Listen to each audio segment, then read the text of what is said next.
bem-vindos ao Gente que Fala ao vivo, sempre de meio-dia a 1 pela Rádio Trianon, AM 740 São Paulo, Rádio Universal, AM 810 Santos, AltV, www.altv.com.br, com reapresentação 6 horas da tarde. Estamos também na TV Guarulhos, canal 20 UHF, canal 3 da NET, em Guarulhos, 11h30 da noite.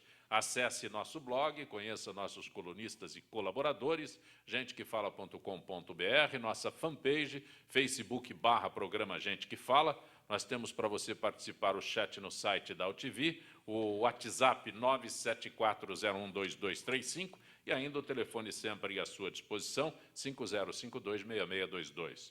Este Gente que Fala realiza mais uma edição especial com um convidado muito especial para podermos aproveitar e aprofundar alguns temas. Nosso convidado de hoje, Aloísio Toledo César, doutor Aloísio Toledo César. Como você se identifica como ATC ainda? Não, meu nome é Aloísio de Toledo César, mas antes de entrar na magistratura, eu fui repórter do Estadão por um bom período, aliás, o período mais feliz da minha vida. E, naquele tempo, era moda pôr unicamente as iniciais. Então, eu escrevia artigos na página 3 do Estadão, saía ATC. E, quando era de Brasília, o artigo era CC, era o jornalista Carlos Chagas. Aloísio de Toledo César. De Toledo César. Como é que é, de repente, com essa carreira brilhante que você teve no jornalismo, um dos principais jornalistas do jornal Estado de São Paulo, se afastar dessa profissão? Não é fácil, mas eu desde de menino, eu sempre li muito. Com 8 anos de idade, já comecei a ler feito um louco, eu lia muito. E daí comecei também a escrever. Então, quando entrei na Faculdade de Direito, no Largo de São Francisco, eu precisava escrever. Então, fui trabalhar na Folha de São Paulo como auxiliar de repórter. Eu era menino, tinha 18 anos. Mas eu levava jeito para aquilo, e uns 3 meses depois já estava fazendo reportagem. Eu virei repórter da Folha de São Paulo no aeroporto de Congonhas. Eu ficava entrevistando os políticos, os jogadores de futebol, artistas. Quem passava por lá, eu fazia uma entrevista. E foi muito gostoso, né? E aproveitava também, namorava as aeromoças, né? Então foi muito agradável essa parte da minha vida. Melhor, aproveitava bem o momento no aeroporto, sem dúvida alguma. E para essa sua... Você está contando na Folha de São Paulo. Na Folha de São Paulo. Mas depois a sua repercussão, o teu nome realmente foi marcante nas páginas do jornal Estado. Do Estadão, a Folha de São Paulo, eu dei muito certo lá, me destaquei, e daí eu recebi um convite do Estadão que pagava melhor. Então eu fui para o Estadão e também dei muito certo no jornal. No Estadão eu tive uma acolhida muito grande, principalmente do doutor Júlio de Mesquita Filho. Ele era o pai do Júlio Mesquita Neto, e um dia eu acompanhei para fazer uma reportagem. E ele gostou muito de conversar comigo. Perguntou que além do jornal, se fazia alguma coisa. Eu contei que estava na São Francisco, que ia terminar o curso de juiz de direito e ia ser juiz, né? E quando eu falei disso, ele, que era da São Francisco, ele se formou lá. Então ele começou a fazer umas críticas ao Miguel Reale, ao Gorfedo da Silva Teles, porque eram integralistas, sabe? E ele era um senhor já, ele já tinha quase 80 anos. E ele se afeiçoou de mim, né? E no Estadão, cada vez que ele entrava, atravessava a redação para entregar o editorial que ele escrevia, para entregar ao secretário, ele parava na minha mesa e conversava comigo. Ficava todo mundo olhando. Que o doutor Julinho conversa com esse menino, né? Então, como aconteceu essa passagem de jornalista para advogado e chegar a juiz? Teve um estágio como advogado ou foi direto? Quando me formei em Direito, eu comecei a advogar também. Eu advogava muito para os colegas de jornal. Eu fiz uns 30 divórcios. Eu nunca vi jornalista para tanta profissão que mais de divorcia é jornalista. Tem um jornalista, que eu não vou dizer o nome, mas eu fiz 2 divórcios dele e não fiz o terceiro porque ele morreu, senão ele ia casar de novo, sabe? E eu sou de uma família de juízes, havia uma pressão da minha família para que eu entrasse na magistratura. O meu irmão mais velho, Celso Lé de Toledo César, desembargador, ele já estava como juiz do Tribunal de Alçada. E uma pressão da minha família. No fim, me deu um dia na cabeça, eu entrei e fui também muito feliz na magistratura. Eu tive duas felicidades, como repórter do Estadão nesse período e como juiz e desembargador. Foram duas coisas assim que se completaram e fizeram de mim uma pessoa feliz. São incompatíveis as duas profissões? Não, não. Nas duas profissões, tanto o repórter como o juiz, eles têm a mesma preocupação de encontrar onde é que está a verdade, né? O repórter, eu lembro o jornalista Júlio Mesquita Neto, ele dizia assim: Aloísio, nós temos que fazer radiografia dos fatos, nós temos que ver onde está a verdade e divulgá-la, doa a quem doer, né? Então, você veja, o repórter tem que procurar onde está a verdade. O juiz é a mesma coisa, naquele monte de mentira no processo, monte de mentira e de exagero dos dois lados, o juiz tem que aferir, assim, cerebralmente, onde é que está a verdade. E daí, descobrindo onde está a verdade, a decisão judicial se torna mais fácil, né? Mas você, como juiz, né, desembargador, você foi obrigado a fazer a opção de profissões. Sim. Quando eu entrei... Quando eu digo que são incompatíveis... São incompatíveis. É que você não conseguiu exercer as duas profissões Não. simultaneamente. Você não imagina a minha tristeza quando eu fui nomeado juiz de direito, eu tive que ir ao sindicato dos jornalistas e pedir baixa no meu registro, sabe? Eu fiz isso com dor no coração. Mas eu não estava impedido, não podia mais trabalhar profissionalmente no jornal. Sim, sim. Mas a mim se abria... Quando eu falo que são incompatíveis, são profissões distintas. São distintas, né? Então, distintas. se torna incompatível que você, como juiz, como desembargador, possa produzir para algum jornal, escrever texto. É esse aspecto que eu digo que elas são incompatíveis. Como professor, como juiz, você pode ser professor, mas não pode ser jornalista. Mas, como juiz, eu podia ser colaborador de um jornal. Sim. Então, a partir do momento que eu entrei... Na área da justiça, podia... A partir do momento que eu entrei na magistratura, eu comecei a colaborar no Estadão, inicialmente só artigos jurídicos, depois eu me expandi um pouco mais, e nunca houve nenhum problema, não. Não resistiu à Não resisti. Continuei escrevendo... Você está na Underwood... A página 2 do Estadão. Na Olivetti, na Underwood, naquelas famosas que tratamos naqueles tempos, né? Então, eu andava com uma Olivetti, aquela maquininha, a minha era vermelha. Eu viajei o mundo inteiro fazendo reportagem. A última cobertura que eu fiz para o Estadão foi a cobertura das eleições na Alemanha. Eu me lembro que, quando eu voltei, no avião, eu com a Olivetti nas minhas pernas, assim, eu vinha escrevendo o que era para ser publicado. Hoje a garotada não sabe o que é isso, não mas sabe é o notebook de hoje. Né? Não sabe, não. A gente carregava, tinha uma pastinha, né, com zíper que você colocava. Isso, e aquilo, exatamente. Quando você descia do avião com aquela maletinha, né? Uma maletinha assim. É como se fosse o notebook de hoje, né? Sim, sim, sim. Hoje, os jovens nem sabem o que é uma máquina de escrever, né? Eles não risaram. Eu tenho a minha Olivetti guardada ainda. Tenho ela bem guardadinha. Funciona? Funciona, sim. Eu só não me atrevo a manuseá-la, porque a gente perde a habilidade, né? Aloísio de Toledo César. Como foi chegar? Você passou pelo tribunal... No Tribunal de Justiça eu cheguei cheguei ao posto máximo lá no Tribunal de Justiça. Eu cheguei a ser desembargador do órgão especial. O órgão especial, ele tem 25 desembargadores, são os 25 mais antigos, né? E eu cheguei a essa posição, que é considerado assim o coroamento de carreira, né? Então, eu fui muito bem sucedido, e meu irmão também chegou nesse posto. E outro dia eu e ele estávamos conversando, né? É muito bom a gente olhar para trás e ver que fez tudo direitinho, não deixou nenhum rastro ruim, sabe? Encerrar a carreira e olhar para trás e ver que tudo foi bem. Eu nunca briguei com ninguém, nunca tive divergência com advogado, com ninguém. E é muito gostoso, sabe, olhar para trás e ver que as coisas transcorreram assim, num manso Lago Azul.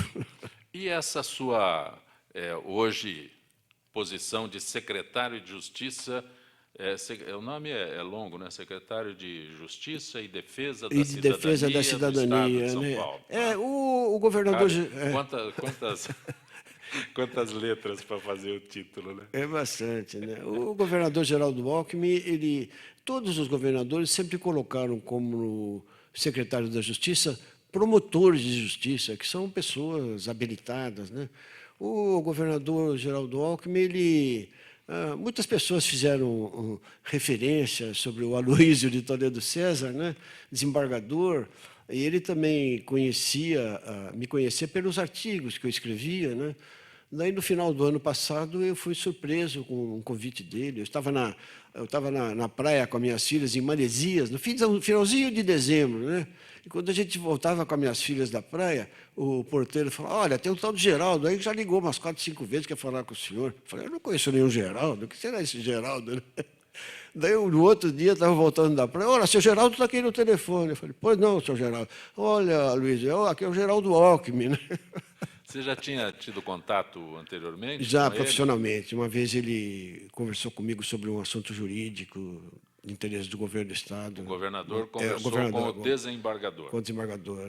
Mas pessoal, você não tinha contato com ele? Não, só de governador para desembargador, mas ele não esqueceu. E dessa vez ele me convidou e ele colocou o convite em termos assim. Então ele me chamou. Quando olha, Aloísio, eu gostaria de conversar com você, se pudesse vir aqui no Palácio dos Bandeirantes. Falar: governador, eu estou aqui em Maresias, está uma chuvarada, não sei se eu consigo chegar. Se quiser eu mando um helicóptero te pegar. Quando ele falou isso, eu fiquei até meio assustado, né? Falei: o que será que está acontecendo? Daí eu fui conversar com ele, e quando eu cheguei lá, ele me convidou de uma maneira muito amável. Ele falou: você tem aptidão, tem preparo para esse cargo, então eu gostaria de convidá-lo para ser secretário da Justiça. Eu aceitei, de lá para cá estou quebrando pedra como secretário da Justiça. Mas essa tua aceitação foi imediata? Você parou para pensar? Você falou: governador, eu preciso voltar a conversar em casa? Não. Eu decidi na hora. Eu lembrei do Tancredo Neves. Quando repórter, eu viajei muito do lado do Tancredo Neves, né? E ele dizia uma coisa: há certos cargos que a gente nunca deve recusar, né? E quando o governador me convidou para ser secretário, eu me lembrei do Tancredo e falei: esse é um cargo que a gente deve aceitar. Eu falei: vou aceitar, governador. E daí comecei a trabalhar. E como é ser secretário de Justiça no Estado de São Paulo, Luiz? Olha, quando o governador me convidou para ser secretário da Justiça, eu achei que era para ser secretário, entendeu? Não imaginei que tinha que trabalhar tanto. Trabalha muito. A secretaria é muito grande. Trabalhava tanto como jornalista, qual é a diferença como juiz, desembargador? Como desembargador, eu digo, como desembargador, eu carregava uma geladeira nas costas. Agora, como secretário, eu carrego um piano, né? Só mudou o peso, sabe? Mas o trabalho é pesado. Para quem é leigo, para quem não conhece os caminhos do Estado, existe muita confusão. Você é secretário de Justiça e existe a Secretaria da Segurança Pública. As pessoas, às vezes, não conseguem dissociar o que é um e o que é outro, não é? Dá para você fazer essa dissociação entre a tua função de secretário? Porque na cabeça das pessoas é muito próximo, né? Sabe? Entende? É verdade. A Secretaria da Segurança ela tem por obrigação o combate à criminalidade, né? O secretário atual, Alexandre de Moraes, um excelente secretário, ele é um professor de Direito Constitucional, uma pessoa muito preparada, né? Ele tem por obrigação acompanhar o trabalho das delegacias de polícia, de acompanhar a atividade da polícia militar. Enfim, ele o tempo todo está combatendo a criminalidade. É um cargo dificílimo, porque quando há êxito na atuação policial, o secretário vai lá para as alturas, né? Quando não dá certo, ele vai lá para baixo. É difícil, sabe? Um cargo de secretário. Na verdade, quando é êxito, ninguém lembra do Ninguém secretário. lembra. Quando há algum problema, ninguém lembra. Mas o Alexandre de Moraes, ele é impressionante. Sim. Ele é muito competente e está fazendo um trabalho que eu sei que o governador está muito feliz com ele, sabe? E a Secretaria da Justiça é diferente. Eu tenho que cuidar no relacionamento com os tribunais, com todos os tribunais. Sou eu que construo os fóruns. É um trabalho enorme. Nós temos, são 645 municípios. Cada cidade quer um fórum, sabe? E todos querem um fórum maravilhoso, um fórum enorme. Então, essa pressão dos prefeitos para que a gente construa um fórum é muito difícil, sabe? Porque eles não entendem que tem que haver uma prioridade determinada pelo número de feitos na cidade, né? Quem estabelece as prioridades é o Tribunal de Justiça, porque o Tribunal de Justiça sabe onde tem mais processo e onde tem menos processo. Mas depois quem constrói é a Secretaria da Justiça, né? É um trabalho assim muito complexo, sabe? E sempre submetido à pressão de tudo quanto é lado. Sem pressão não existe, né? Sem pressão não funciona. Órgãos específicos dentro da tua pasta, seria o PROCON um deles? Nós temos o PROCON, que é um órgão assim, que está tendo uma visibilidade enorme. A minha chefe de gabinete no PROCON, a doutora Ivete Ribeiro, ela era minha chefe de gabinete. Mas ela fez umas 400 conferências, é advogada, ela fez umas 400 conferências sobre o Código do Consumidor.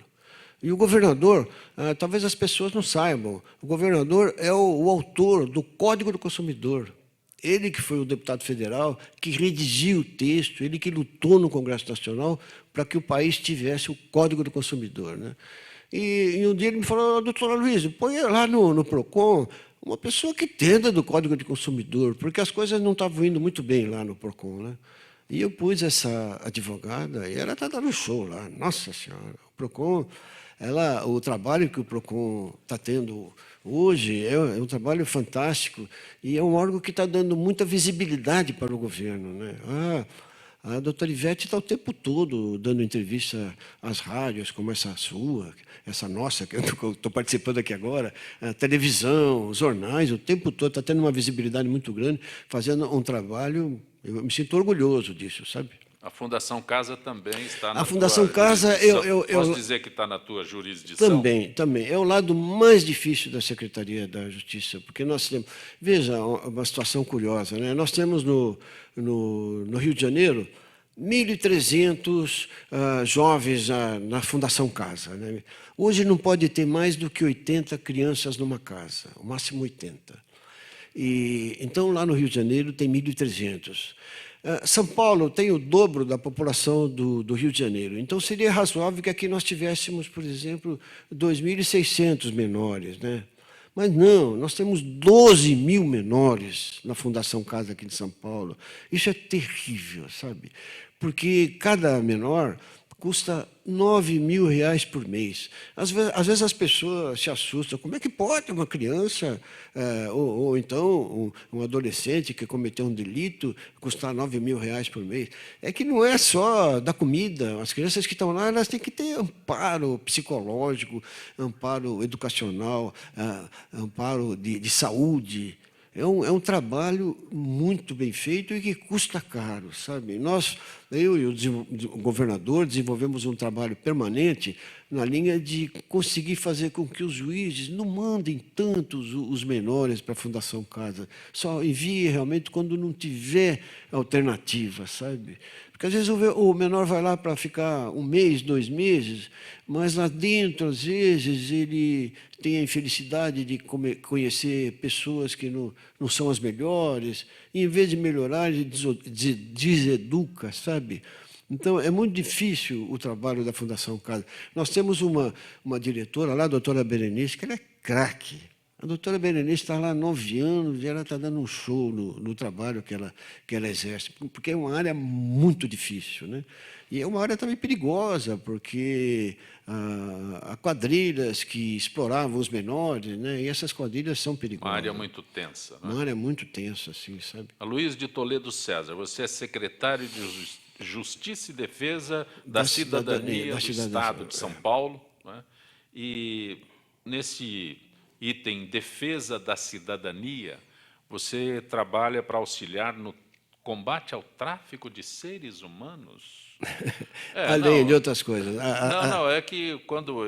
É interessante, né? Parece que o Brasil está alheio a esses problemas, né? Parece que isso a gente vê em outros em outros países, não no Brasil. Mas quando São Paulo se dedica a isso, eu aproveito que o secretário de Justiça está aqui para esclarecer esse detalhe que eu fico pensando, mas São Paulo está nesse roteiro, né? Nós não temos essa conscientização. São Paulo está na frente de tudo, sabe? São Paulo está na frente de tudo. Esse combate, bem do mal, né? São Paulo é o primeiro estado que se preocupou com esse tráfico de seres humanos que realmente ocorre. Veja o exemplo lá dos haitianos, né? O país destroçado, realmente destroçado por aquele terremoto bárbaro, né? Não há nada no Haiti, eles não têm nem moeda, até a impressão de moeda é feita nos Estados Unidos, os passaportes dos haitianos são feitos nos Estados Unidos. Então, existe uma tendência de milhares deles de quererem imigrar para o Brasil, né?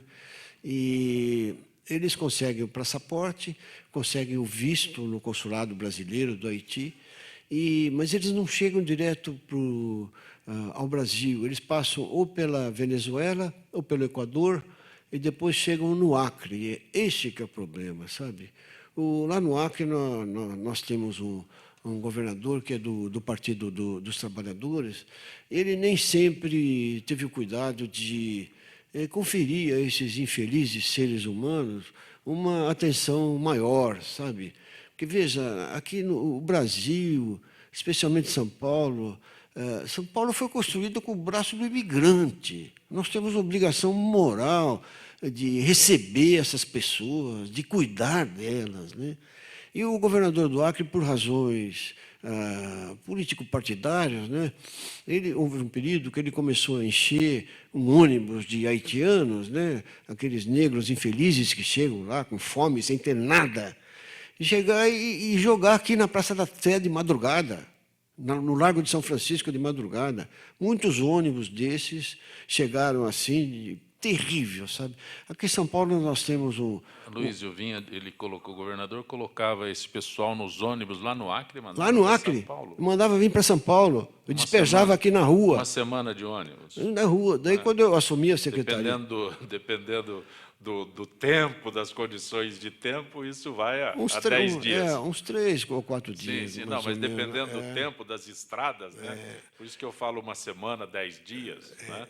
Quando eu assumi a secretaria, eu fiquei revoltado com isso. Para você ter uma ideia, no Acre, havia um lugar lá que as pessoas iam procurar os negros para trabalhar. Eram os negros para trabalhar. E tinha uma espécie de mercado, assim como houve aqui no nosso país, de escravos 300 anos atrás. Algumas pessoas procurando negro de canela fina, porque os negros de canela fina seriam melhores para trabalhar, né? Eu fiquei tão revoltado com isso, tão revoltado. Como é que é isso, Luiz? Sim, senhor. Uma feira? Uma feira de negro. A feira de Valongo estava lá e... Então, os infelizes haitianos. Eu, quando soube disso, eu fiquei revoltado. Se encontrasse o governador do Acre, não seria nem bom, rapaz, o que eu seria capaz de fazer. E daí eu comecei a esbravejar contra isso. Não é possível. Eu pedia para o governador me receber. Eu queria ir ao governador do Acre e conversar com ele. Olha, se chegarem essas pessoas, procure identificá-las, ver as profissões, porque aqui em São Paulo nós temos a Missão Paz, numa igreja ali na Baixada do Glicério, e temos um padre ali, o Padre Paulo, é quase um santo, sabe? Ele que vem recebendo esses imigrantes e conseguindo emprego. Os imigrantes haitianos, quando chegam aqui, se eles tiverem já com uma profissão, um eletricista, outro é pedreiro, outro é servente de pedreiro, cada um é uma coisa. Se tiverem já com a qualificação identificada, é fácil encontrar emprego. Mas e a documentação? Então, o Acre esse é o problema. Agora está fornecendo. Depois de eu berrar e ficar xingando o governo federal, o Ministério da Justiça acordou. Então, houve uma melhora de uns 2 meses para cá. Mas ficou mais de 1 ano assim, esse pessoal sendo explorado e sofrendo. E outra coisa, mandar os haitianos somente para São Paulo. É para criar um problema aqui para a cidade. E a prefeitura é do Partido dos Trabalhadores. Mas um dia eu fui conversar com o meu colega, que é até meu amigo, o Eduardo Suplicy, que é secretário dos Direitos Humanos, que é meu vizinho, né? Fui pedir ajuda para ele, por favor, consiga que eu possa fazer uma visita lá ao governador do Acre e levar o padre Paolo, para ver se, quem sabe, o governador se sensibiliza e trata essas pessoas de uma maneira diferente, né? Tem ideia, você tem números oficiais de quantos já chegaram a São Paulo? Falava-se inicialmente em 30 mil que Não, acho que teriam não é vindo tudo para o isso. Brasil. Não tenho. Eu, infelizmente, não tenho esse número, mas é bastante, viu? E outra coisa, as pessoas que contrataram esses haitianos estão super satisfeitas. Eles trabalham direitinho, são dedicados, sabe? E são saudáveis, né?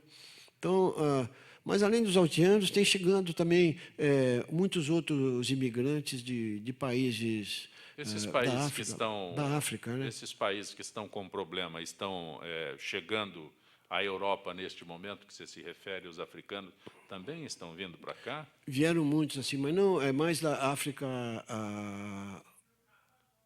África do Atlântico, leste, aqui, do Atlântico, né? do Da costa Atlântico, do não Atlântico. na costa do Atlântico. Não aqueles da África do Norte que estão atravessando não o do Mediterrâneo. Não do Mediterrâneo. Esses não procuraram Não, aqui tem ainda. muitos vindo para cá, e quando eles chegam direto aqui em São Paulo, eles são atendidos. Nós estamos criando agora lá na Secretaria da Justiça é o que a gente chama o SIC do imigrante. Nós vamos receber todos os imigrantes lá e procurar encaminhá-los, sabe?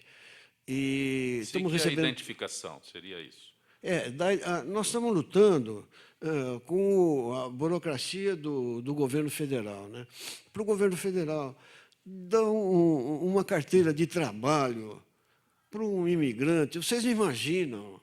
Teve um dia uma reunião na minha secretaria, eu fiquei tão irritado que eu fui embora. É uma reunião com o pessoal do Ministério do Trabalho, né?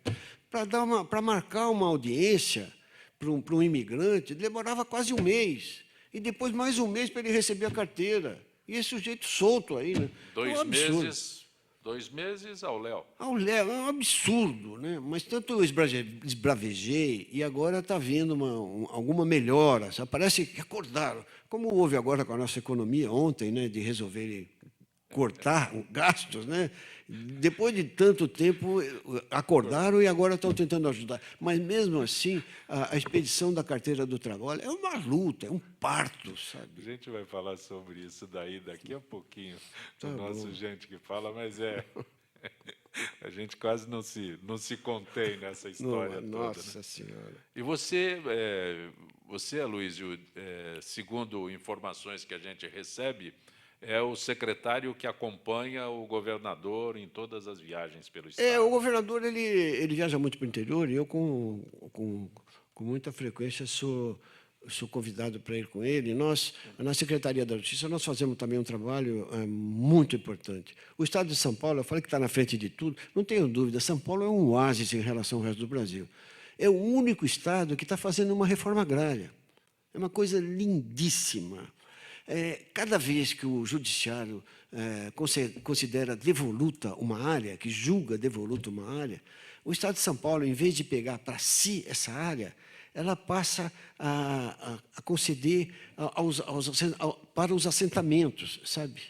Então, no Pontal do Paranapanema, por exemplo, aquilo lá era um inferno. O meu irmão, uma vez foi nomeado juiz de direito em Teodoro Sampaio, no dia que ele chegou lá, teve 13 assassinatos. Era uma turbulência, uma violência, uma coisa horrorosa. Hoje, em vista desses assentamentos e da paz que se instaurou lá, o índice de criminalidade lá é 8%. É menor do que no restante do estado. Essa é uma das áreas mais comentadas no Estado de São Paulo, dentro do Estado de São Paulo. Essa, sem dúvida, é uma das áreas mais em disputa, que trouxe mais disputa e, consequentemente, mais problemas para a nossa justiça. Isso. Agora, quem tem a competência para desapropriar e fazer a reforma agrária pela Constituição Federal é exclusivamente o governo federal. Então, nós só podemos fazer a reforma agrária quando uma área é julgada devoluta, né? Mas nós estamos fazendo um trabalho extraordinário, que é o reconhecimento da propriedade de possuidores de pequenos lotes rurais e lotes urbanos. Nós temos um órgão da minha secretaria, o Instituto de Terras, que vasculha as cidades e os arredores da cidade e vai vendo as pessoas que têm um lote e são ocupantes daquele lote, né? Então, quando nós vemos que essas pessoas têm realmente o direito de propriedade, nós conferimos o título de propriedade. E já oferecemos, já conseguimos entregar a 35 mil pessoas, mais de 35 mil pessoas. Luiz, eu vou pedir a tua gentileza um instante, porque toda terça-feira nós temos aqui no Gente que Fala a participação da Associação dos Funcionários Públicos do Estado de São Paulo, a FIPESP, Zilka Fialho, supervisora de marketing e eventos da FIPESP. Boa tarde, Zilka. Boa tarde, Zancopé. Boa tarde, Luiz. Boa tarde, ouvintes do Gente que Fala.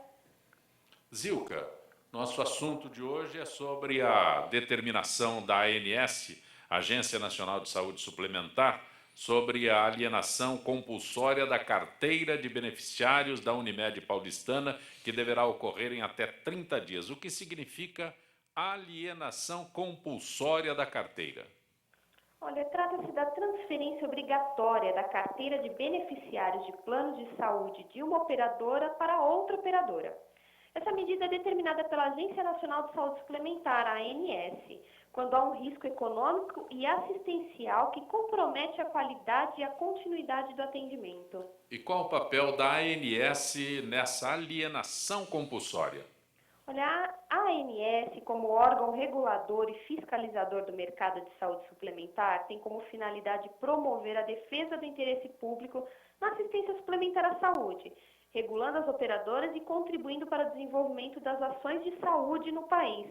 Portanto, a agência deve adotar as medidas que entender competentes para preservar a sua missão institucional e proteger o beneficiário. Agora, um esclarecimento: como fica a Qualicorp diante da alienação compulsória da carteira da Unimed Paulistana? Com o compromisso de defender e cumprir os interesses de seus milhares de usuários, a Qualicorp e suas entidades de classe, inclusive a FIPESP, já tem uma solução para todos. Novos planos de saúde coletivos por adesão da Federação das Unimedes do Estado de São Paulo, a Unimed-FESP. São opções com rede médica, coberturas e preços similares ao plano atual e com isenção total de carência. É fundamental a manutenção da mensalidade do plano atual em dia para garantir seus direitos e coberturas na Unimed Paulistana durante o mês de setembro, ou mudar e ter acesso aos novos planos da Unimed-FESP. Para mais e outras informações, acesse o portal da Qualicorp, que é o www.qualicorp.com.br. Zilka, agradeço tua gentileza mais uma vez com o Gente que Fala nesta parceria com a FIPESP, Associação dos Funcionários Públicos do Estado de São Paulo. Boa tarde, Zilka. Boa tarde, Zancopé. O Gente que Fala está conversando com o secretário de Justiça, Aloísio de Toledo César. Até já.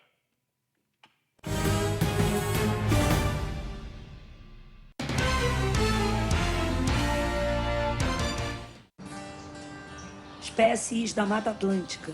O Parque Nacional da Tijuca fica no coração do Rio de Janeiro e no coração do parque fica a Floresta da Tijuca, a maior floresta urbana do mundo, com uma extensão de 3.953 hectares de Mata Atlântica.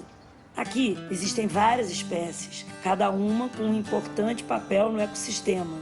O Pedro é uma delas. Essa espécie de hábitos diurnos é fundamental no reflorestamento e na limpeza da mata. Além disso, o Pedro é uma espécie extremamente sociável e gosta de andar em grandes grupos. Esse programa foi criado para dar oportunidade aos visitantes a conhecer melhor o parque, participar da manutenção de trilhas do parque e criar uma consciência ambiental nos visitantes que vêm aqui no parque. E passar a questão da sustentabilidade, você preservar para gerações futuras. As atividades principais são a manutenção de trilhas, que consiste basicamente na colocação de placas, a retirada de resíduos das trilhas, orientação aos visitantes, plantação de mudas, de espécies nativas. São várias atividades que fazemos aqui dentro do programa voluntariado que melhoram a condição das trilhas para os visitantes do parque. Espécies como a do Pedro são essenciais para manter o equilíbrio da Mata Atlântica. E você, a sua espécie já está catalogada? Acesse gpsmataatlântica.org.br e mostre como a sua espécie protege a Mata Atlântica.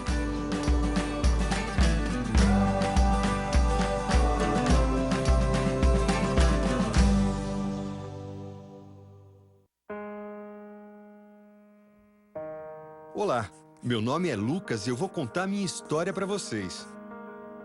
Eu sempre tive um sonho, me aventurar e conhecer o mundo. Quis desvendar os mistérios da Terra, navegar em alto mar, ganhar o céu.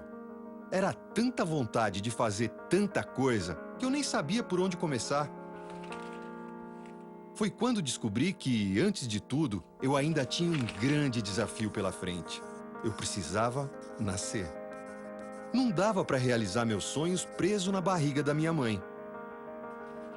Eu queria começar a aventura da vida o quanto antes. Forcei tanto que consegui. O problema é que fiz isso cedo demais. Não estava pronto. E outra vez, fiquei preso. Eu era menor do que imaginava. Como ia conseguir realizar os meus sonhos daquele jeito? Fui perdendo as esperanças.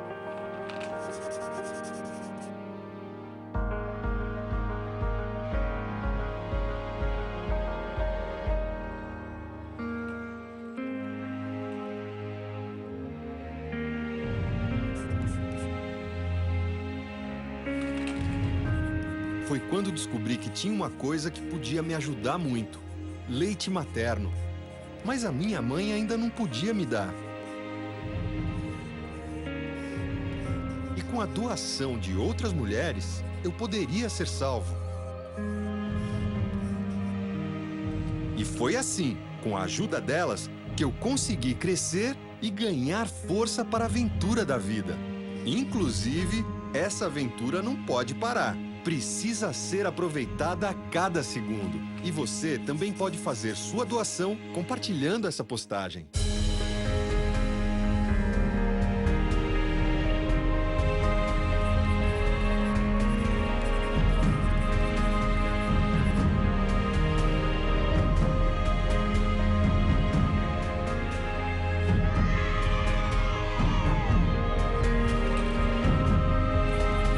É o governo federal trabalhando para o Brasil avançar.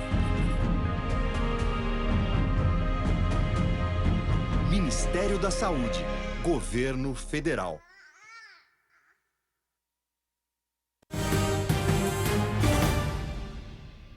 Você está conosco no Gente que Fala pela Rádio Trianon, AM 740 São Paulo, Rádio Universal, AM 810 Santos, AltV, www.altv.com.br, com reapresentação 6 horas da tarde, também TV Guarulhos, canal 20 UHF, canal 3 da NET em Guarulhos, 11h30 da noite. Estamos recebendo hoje o secretário de Justiça do Estado de São Paulo, é secretário da Justiça e Defesa da Cidadania do Estado de São Paulo, Aloísio de Toledo César, o ATC. Durante muito tempo nas páginas do jornal Estado de São Paulo, as suas matérias vinham com ATC, né? O Estadão usava as iniciais como assinatura, né? ATC. E jogador de futebol, você desistiu muito cedo ou não? Eu gostava muito de jogar e jogava. Não fui nem um Pelé, não. Mas eu gostava muito de jogar e joguei algumas vezes do lado do ex-governador Zé Maria Marim. Ele dizia que eu era um perna de pau e eu dizia a mesma coisa dele. E acompanha futebol ainda? Tem um time de preferência? Eu não quero humilhar ninguém, mas eu sou corintiano.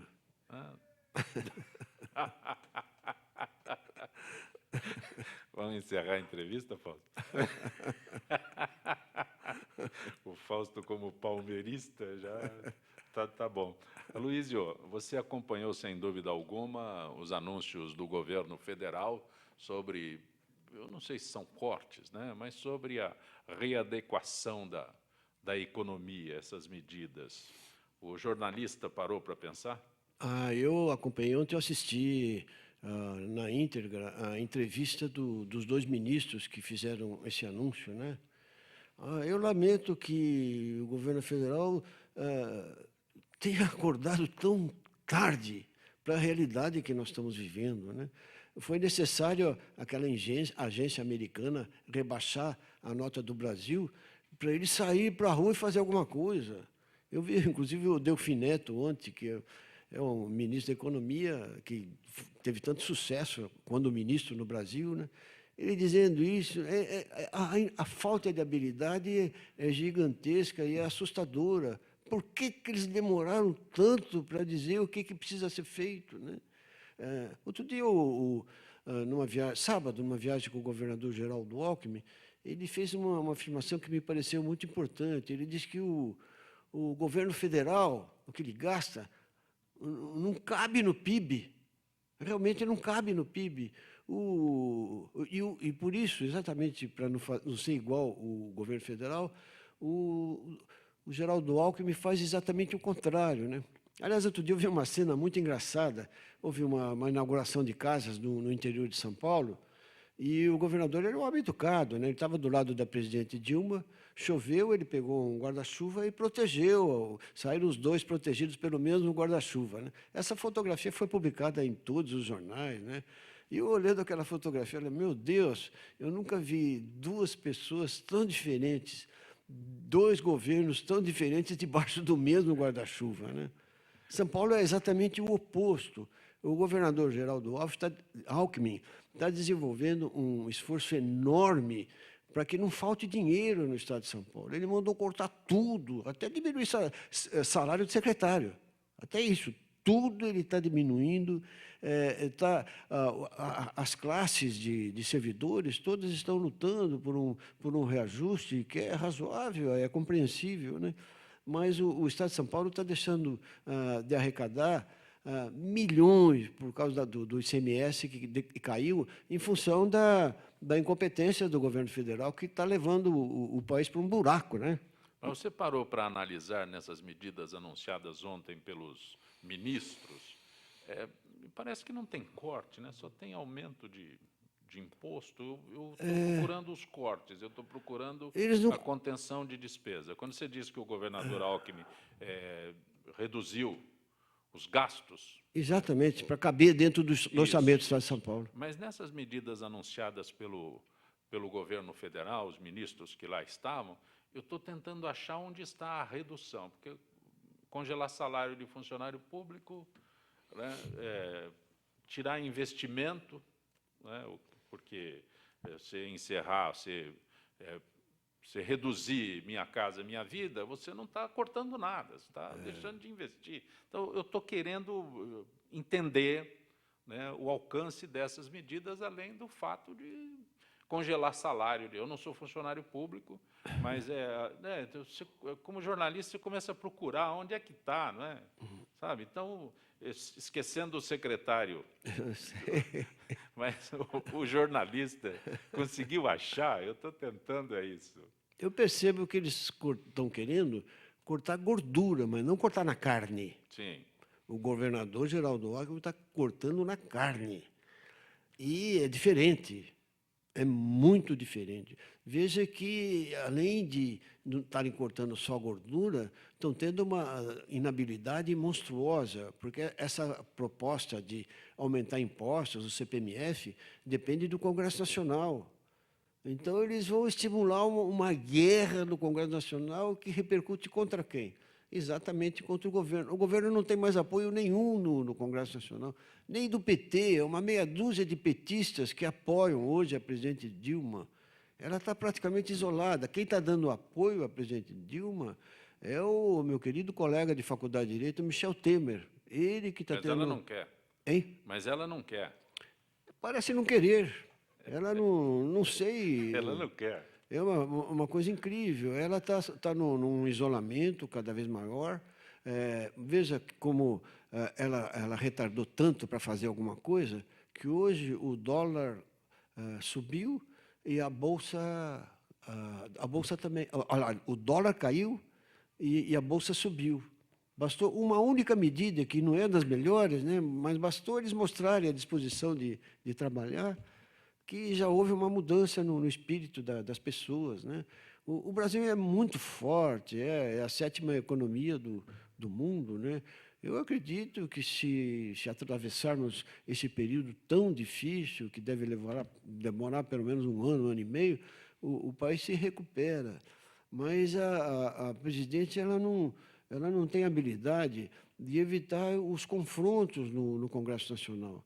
E essa discussão Veja, é uma discussão política, uma discussão policial, porque envolve corrupção, né? E uma discussão moral também, né? Porque há um decréscimo enorme da moralidade no Brasil, né? Nós somos hoje vistos no resto do mundo como o país mais corrupto. Não existe nenhum país tão corrupto como o Brasil. Isso, para nós, é péssimo. Aloysio, você como jornalista, não é? Você pegou o período em que nós tivemos um período de exceção, né? Mas não é isso que eu quero focalizar. Você conviveu com líderes políticos que nós tivemos até este período de exceção, não é? Você conviveu e citou há instantes com o Tancredo Neves, mas já na era pós-exceção, né? Já nos momentos de abertura e tal.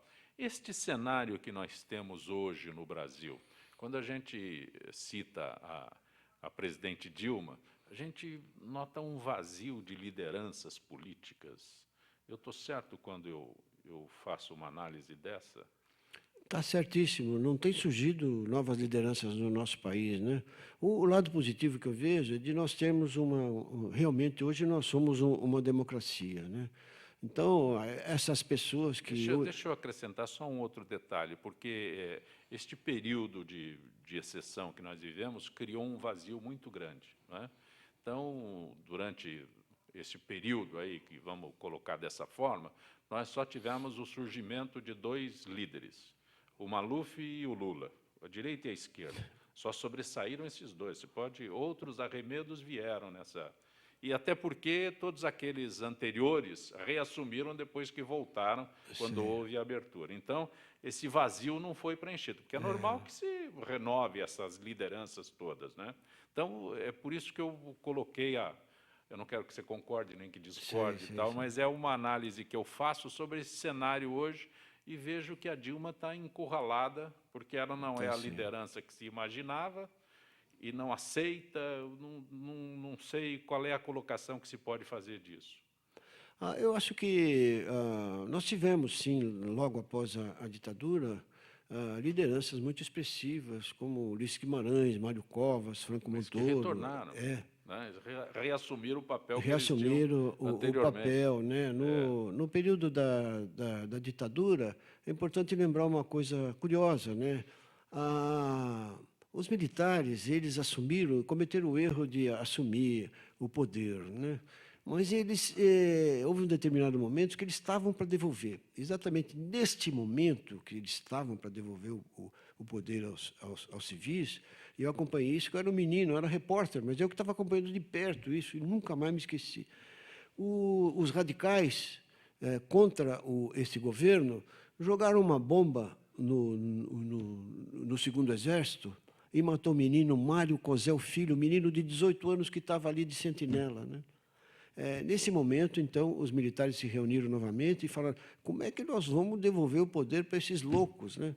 Então, essa reação da esquerda armada no Brasil foi uma reação patriótica e que merece respeito, né? Mas ela não antecipou o fim da ditadura. O que antecipou o fim da ditadura foi a habilidade de homens como Tancredo Neves, Ulisses Guimarães, Mário Covas, Franco Montoro, que começaram a dialogar com os militares e mostrar que era possível, sim, haver uma ditadura e que pessoas de consciência assumissem o poder, né? Foi isso. Quem nos devolveu a democracia não foram os radicais de esquerda que estavam jogando bomba, né? Eu respeito Foi o diálogo, né? Foi o diálogo. Esse pessoal, muitos deles, até hoje, eu tenho muita amizade com eles hoje, né? Era uma molecada de 20 e poucos anos, né? Patriota, vamos pegar em armas, juntar com esse governo. Daí começaram a assaltar banco e matar pessoas, e os radicais de esquerda daquela época se aproveitaram da juventude dessas pessoas, né? E o movimento pareceu ser até uma expressão muito maior do que teve. Mas nós temos democracia hoje em função do trabalho político dessas pessoas inteligentes. Aloysio, eu tenho algumas perguntas que são enviadas aqui. Uma delas, através do juiz Moro, a justiça brasileira começa a dar sinal de autoridade, é o Cícero de Itapevi. A justiça brasileira, ela é uma justiça que merece respeito, sabe? O que está acontecendo no Brasil é uma coisa muito curiosa. Nós somos 200 milhões de brasileiros. Sabe quantos processos nós temos para julgar no judiciário? 100 milhões de processos. Cada 2 brasileiros, um processo. Isso é um absurdo. Nós temos uma judicialização crescente no Brasil. Um vizinho briga com o outro, ao invés de tentar resolver entre si, não, joga para o judiciário. Isso acontece com uma frequência absurda. Outro dia, o governador Geraldo Alckmin me contou uma coisa muito interessante. Ele conversou com um ministro japonês, e o ministro japonês disse o seguinte, que no Japão é uma vergonha para o japonês, para o cidadão japonês, ter que reconhecer o judiciário, porque ele está demonstrando a incapacidade dele de ter resolvido o problema, então ele é obrigado a jogar o problema para o Estado. É uma vergonha. Aqui não, 2 pessoas se desentendem, vai para o judiciário. E nós temos um sistema processual que herdamos dos romanos e depois dos portugueses, que os processos não terminam nunca. Por que nós temos 100 milhões de processos? Não é que os juízes não estão trabalhando, não é que os processos não terminam nunca. Uma multa de trânsito, se você tiver uma multa de trânsito, você entra com uma ação aqui num juiz de uma vara normal, assim. Você ganha ou perde, é um recurso, vai para o Tribunal de Justiça. No Tribunal de Justiça, conforme a decisão, você pode depois recorrer ao Superior Tribunal de Justiça e depois ao Supremo Tribunal Federal. Então, uma multa de trânsito de R$ 85 chega até o Supremo Tribunal Federal. Isso é um absurdo. Os americanos, quando a gente conta isso para eles não acreditam. Eles falam, não, isso é exagero de brasileiro. Eles não acreditam. Aloysio, o nosso querido Jornal da Tarde, que formou muitos leitores de jornal, foi extinto, e a nossa querida Rádio Eldorado AM foi vendida ou arrendada por motivo religioso. Na sua opinião, qual será o futuro do rádio AM e do jornal impresso? Diário, jornal diário, pergunta o Jaime do Jardim Bonfilholi. Há sempre pessoas que gostam de ler e essas pessoas vão continuar existindo. Enquanto existirem pessoas que gostam de ler, eu acredito que os jornais sobreviverão, como tenha ocorrido nos Estados Unidos, né? É verdade que a informação eletrônica chega aos olhos e aos ouvidos das pessoas numa velocidade muito maior, né? Então, a pessoa que assiste o jornal de manhã, ouve a rádio, como estão ouvindo agora, ela é informada com rapidez. Mas há sempre aqueles que gostam de ler o jornal. Eu gosto, se não leio o jornal de manhã, eu gosto de ler os jornais de manhã. Eu leio e há pessoas, muita gente ainda assim, né? Eu sei que a Folha de São Paulo, o Estado de São Paulo, tem um número de assinantes enorme, né? O mundo está mudando. Hoje nós todos ficamos escravos do celular. Não há uma pessoa hoje que não tem um celular. Nós ficamos escravos do celular. O tempo todo estamos olhando, não nos libertamos nunca. Até gente, quando vai na ginástica, andando na pista, anda com o celular. É uma coisa incrível, né? Como o jornalista Aloysio de Toledo César vê o Charlie Hebdo? Charlie Hebdo, eles são uns chargistas muito espirituosos, muito competentes, né? Mas eles fazem uma besteira muito grande. Ao invés, por exemplo, deles fazerem charges condenando o terrorismo, né? Isso que é o grande problema do mundo, não, eles fazem charges fustigando os muçulmanos. Eu acho que isso é um absurdo, porque entre os muçulmanos há muitos radicais, mas há 2 bilhões de muçulmanos que são pessoas pacatas, vivendo normalmente. E essas pessoas se sentem muito ofendidas quando ocorrem essas agressões assim dos Parece que voltaram Hoje teve mais uma... teor, né? Novamente, hoje, o Charles Hebdo tem mais uma agressão aos muçulmanos, né? A liberdade de expressão é uma conquista da humanidade, né? E todos nós temos que respeitá-la. Mas há limites, né, que de cada um deve impor a si mesmo. Eu, por exemplo, se eu fosse escrever num jornal o que eu penso da presidente Dilma e desse governo, talvez eu fosse até preso. Então, eu me policio, não escrevo. Estou tolhendo minha liberdade de expressão? Não estou tolhendo, eu estou me policiando. E o Charles Hebdo passa por cima de tudo, acabaram tendo como castigo muitas mortes lá, né? E eles continuam insistindo em agredir os muçulmanos. Eu acho que eles têm que agredir o terrorismo. Nós todos temos que ser contra o terrorismo. E eles não fazem isso, ser contra o terrorismo. Aloísio, como ficou a situação daquele procurador paulista que engavetou um pedido de cooperação da Justiça Suíça no caso do cartel dos trens e metrô de São Paulo? Lembrando que essa omissão fez prescrever o crime. É o Rubens de Santana. Eu não conheci os pormenores desse fato, né? Os procuradores de justiça daqui de São Paulo, especialmente, são pessoas muito preparadas, né? E eles têm que decidir exclusivamente em função do interesse público, né? O procurador de justiça, o que ele faz? Ele é o defensor da lei. Ele tem que fazer a defesa da lei e da sociedade, né? Se ele engavetou o processo e deixou prescrever, é lamentável que isso tenha ocorrido. Eu jamais me conformaria, eu como juiz jamais me conformaria com isso. E o que você diz quando você se refere à concorrência em julgamento de jornalista e juiz? Não há. O jornalista e o juiz, eles procuram a mesma coisa, a verdade, né? O jornalista, quando está escrevendo sobre um determinado assunto, ele quer exatamente a verdade para poder transcrevê-la e transmitir aos seus leitores e às pessoas que estão ouvindo no rádio e na televisão. O juiz também, quando ele está julgando, ele busca a verdade, porque num processo há exageros de ambas as partes, há mentira, muita mentira. É curioso como o juiz, quando está folheando um processo assim, parece que ele fareja a mentira, sabe? E eu me lembro quantas vezes eu estava interrogando uma pessoa, né? Ela estava dizendo uma coisa e estava escrito na testa assim, que era o contrário, sabe?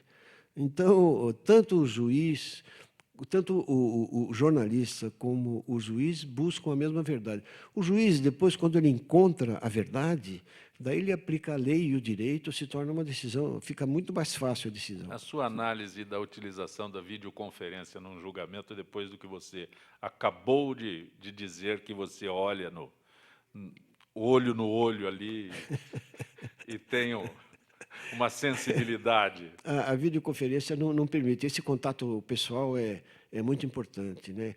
Quem já passou a vida como uma longa fase da vida como juiz, como desembargador, esse traquejo de interrogar as pessoas permite que a gente identifique facilmente. Assim, eu, quando bato o olho numa pessoa, eu formo já uma convicção assim, de que tipo de pessoa ela pode ser.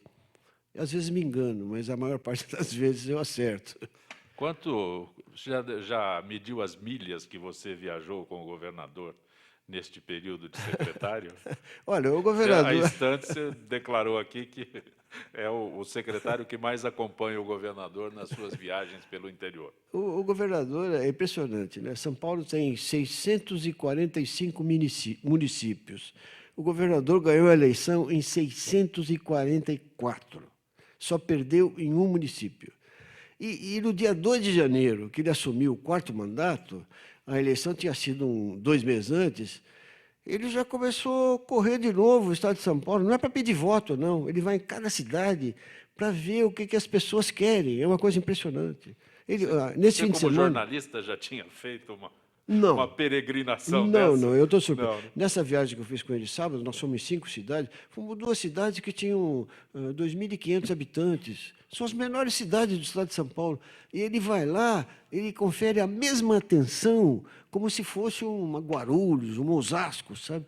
Ele vai lá, conversa com as pessoas, pergunta o que está faltando e anota, hein? Tem o ajudante de ordens dele, o tenente Lamuso, coitado, né? Ele vai atrás, olha, anota Coitado, isso aqui. é bom. Anota isso. O tempo todo ele tem que anotar as coisas que o governador pede para anotar e depois toma providência. Ele viaja com muita frequência pelo interior e tem coincidido de existirem obras da minha secretaria e eu vou junto, e é sempre muito agradável, né? Ele faz um discurso assim no palanque, né? Vai muita gente. Aloysio, a tua presença hoje tem um significado muito especial, que nós completamos hoje 1 ano de transmissão pela AltV. Quando você chegou, Luquete, que foi teu colega de Estadão, foi cumprimentá-lo. Graças a ele, a gente teve a oportunidade de vir aqui à AltV com o Fausto Camunha, a Zenilda e todo o pessoal que realiza esse trabalho. Alguma coisa a mais a acrescentar? Nós estamos no finalzinho do programa. A satisfação de tê-lo aqui, tenho certeza. Eu só gostaria de convidar a todos, assim, porque torço bastante para o Corinthians ganhar o campeonato. Mas o juiz lá ajuda ou não? Lá não é juiz, lá é árbitro.